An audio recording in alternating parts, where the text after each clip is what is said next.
Hello, excuse me. আমাকে বলছেন? জি, গান দিয়ে কাউকে টিজ করা অনেক খ্যাত আর ব্যাকডেট। তোমরা কিছু ট্রাই করেন না? মানে আপনি আমাকে টন্ট করছেন কেন? কোন কি ভাই? আমি আপনাকে টন্ট কখন করলাম? এই যে আমি জামিনী, তুমি শশী, এর মানে কি? জামিনী মানে রাত, শশী মানে চাঁদ। আপনি তো জানেন, জিজ্ঞেস করছেন কেন? জিজ্ঞেস করছি কারণ আপনি গান গেয়ে আমাকে টন্ট করছেন। আপনি জানেন আমি আপনার নামে ইফটিজিং এর জন্য কমপ্লেন করতে পারি। আপনি কি বলতেছেন উল্টাপাল্টা কথা? তুমি আপনার ইফটিজিং করতে যাবে কেন? আচ্ছা, আপনি আমাকে একটু বুঝিয়ে বলবেন যে এই গানটার দ্বারা আপনাকে কিভাবে টিজ বা টন্ট করা হচ্ছে? আপনার গানের লিরিক্সে তো সমস্যা। লিরিক্সের সমস্যা। ফর ইওর কাইন্ড ইনফরমেশন, এই গানটি লেখা হয়েছিল 1967 সালে। 1967 সালে যদি আপনাকে নিয়ে এই গানটি লেখা হয়ে থাকে, তার মানে তারা আপনাকে টিজ করেছিল। আর আপনার যদি মনে হয় তারা আপনাকে টিজ করেছিল, তাহলে তাদের নামে কমপ্লেন করেন, আমার নামে কেন? কিন্তু আপনাকে দেখে মনে হয় না যে আপনি 1967 সালে জন্মেছিলেন বা আপনার কোনো অস্তিত্ব ছিল এই পৃথিবীতে। তাই আপনি কোনো কিছুই প্রমাণ করতে পারবেন না। So case dismissed. চলো আমরা যাই গরুর হাটে। এখনই গরু কিনে ফেলবেন? ঈদের না আরো 3 দিন বাকি বাবা। আমরা তো ঈদের একদিন আগে গরু কিনি। কোরবানি মানে গরু কিনে নিয়ে এলাম আর জবে করলাম, ব্যাপারটা তা না। আমাদের নবী ইব্রাহিম আলাইহিসসালাম তার প্রিয় সন্তান ইসমাইলকে কোরবানি দিতে চেয়েছিলেন, সেখান থেকে তো কোরবানি শুরু। কোরবানির মধ্যে একটা ভালোবাসার ব্যাপার আছে, সেই জন্য 2-4 দিন আগে নিয়ে আসি, একটু ভালোবাসা তৈরি হোক। ভালোবাসা হতে তো কোনো ক্ষতি নেই, তাই না? প্রচুর ভালোবাসা। এই, চলো কাকিমা। হ্যাঁ, আপু খাবা? আরে জাম তো অনেক পছন্দের। মজা তো। হ্যাঁ, কোথায় পেলি? এই শুভ ভাইদের গাছের। আমাদের গ্রামে সবচেয়ে মজার জাম হচ্ছে শুভ ভাইদের বাসায়। আচ্ছা, শুভটা কে রে? শুভ তো আকবর চাচার ছেলে, আমার আব্বুদের বন্ধু, ঢাকা ইউনিভার্সিটিতে পড়ে। গ্রামের সবাইকে অনেক ভালোবাসে। এতই যেহেতু ভালো, মেয়েটাকে টিস কেন করে? কিছু বলছো আপু? আরে না, জামটা আসলে মজা।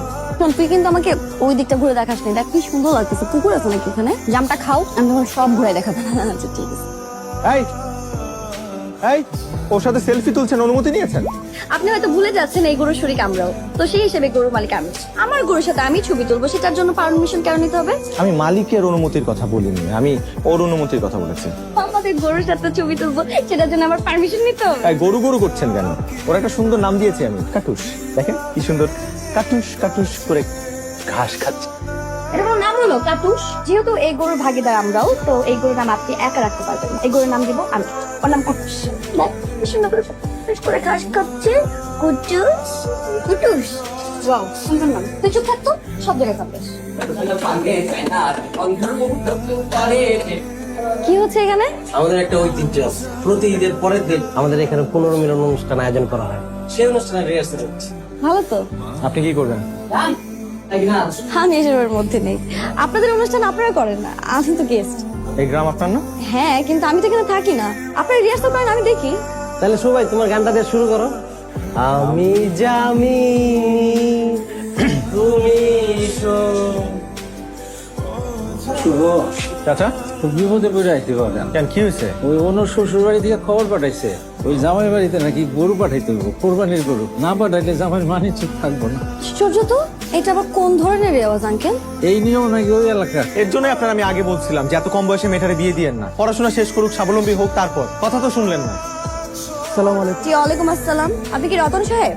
জি, আপনি? জি, আমি আইন ও সালিশ কেন্দ্র থেকে এসেছি। আপনার সাথে আমার অনেক জরুরি কথা বলার আছে। জি বলেন। বিশ্বাস করেন আপা, এই ব্যাপারে আমার কোনো দোষ নাই, সব আমার আব্বার ইচ্ছা। আমি কিন্তু অনুকে অনেক ভালোবাসি। ভালোই যেহেতু বাসেন, ভালোবাসার মর্যাদা দিতে শিখো, না হলে আপনার মান সম্মান তো যাবেই, আপনার চাকরিও হারাতে হতে পারে। জি আপা। বুঝতে পেরেছেন আমি কি বলেছি? জি। গুড। খুলেন না, এখন খুলেন না। 5 মিনিট থাকুক না, কুটুস একটু থাকুক না। কোরবানির সময় হয়ে গেছে না, সবাই তো অপেক্ষা করছে। না, আমার খুব মায়া লাগছে, প্লিজ একটু নিয়েন না এখনই। এটাই হচ্ছে কোরবানির প্রকৃত মেসেজ, মায়া।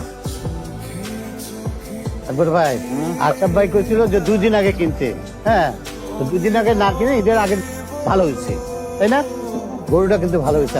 খুব ভালো। পরে পরে পরে হন না, পরে যান। আরে বাবারে কইলেন তো পরে আসেন, এখন মাংস দেওয়া যাবে না, যান। কলিজা করছো 3 ভাগ। এই, থামেন। রনি ভাই কি হচ্ছে এখানে? ওনাদেরকে মাংস কেন দেওয়া হচ্ছে না? ওনাদেরকে মাংস দেওয়া যাবে না, নিষেধ আছে। কি বলছেন আপনি এসব? বুঝে বলেন। আরে বাইরে আমারও কইতেছেন কেন? আমার কয়ে লাভ আছে? সুবাই আমার নিষেধ করছে, নিষেধ আছে। এনামকে অনেক কাজ আছে, জান তো, পরে কথা করেন। এই আশ্চর্য, এটা কোন? ভাই করছে দাদাই। এই, আপনারা সবাই দাঁড়ান। আপনি নাকি গরিবদেরকে মাংস দিতে মানা করে দিয়েছেন, নিষেধ করেছেন আপনি? কারণ কি? কারণটা খুব সোজা। সে সহজ কারণটাই কি? আপনাকে বলতে পারি, কিন্তু আমাকে 500 টাকা চাঁদা দিতে হবে। 500 টাকা? আশ্চর্য, কি শুরু করেছেন আপনি? ফাজলামি নাকি? আচ্ছা ঠিক আছে, 500 টাকা দিচ্ছি। কারণটা কিছু বলেন। প্রতি বছর আমরা কোরবানি কেন দেই? যেন গরিব লোকেরা, যাদের সারা বছর মাংস খাওয়ার সৌভাগ্য হয় না, তাদের জন্য একটু মাংসের ব্যবস্থা করে দেওয়া, রাইট? এখন এগুলা রান্না করার জন্য কি কি লাগে? তেল, মরিচ, নুন, মশলা আর অনেক কিছু। কিন্তু এগুলোর অভাবে অনেকে কি করে জানেন? ওরা বাজারে গিয়ে এই মাংসগুলো কম দামে বিক্রি করে দেয়। হ্যাঁ, আমাদের ঢাকাতেও করে। এখানেও হয়। এখন এটা যাতে না হয়, এর জন্য আমরা যেটা করছি সেটা হলো তাদের ভাগের মাংসগুলো রান্না করে তাদের একটা খাওয়ার ব্যবস্থা করছি। আর এই নুন, মরিচ, পেঁয়াজ, তেল এগুলার জন্য আমরা চাঁদা উঠাচ্ছি, যাতে তারা তৃপ্তি করে মাংস খেতে পারে। এটাকে আমরা নাম দিয়েছি গরিবের বুফে।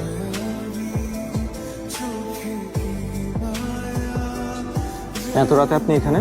মন খারাপ নাকি? কুটুসের জন্য মন খারাপ লাগছে। এখন কাটুসকে তো আর ফেরত আনা যাবে না। এখন আপনি যদি বলেন কিভাবে আপনার মন ভালো হবে, তাহলে আমি চেষ্টা করে দেখতে পারি। একটা গান শোনাবেন? কি গান শুনবেন? আমি জামিনী তুমি শশী হে।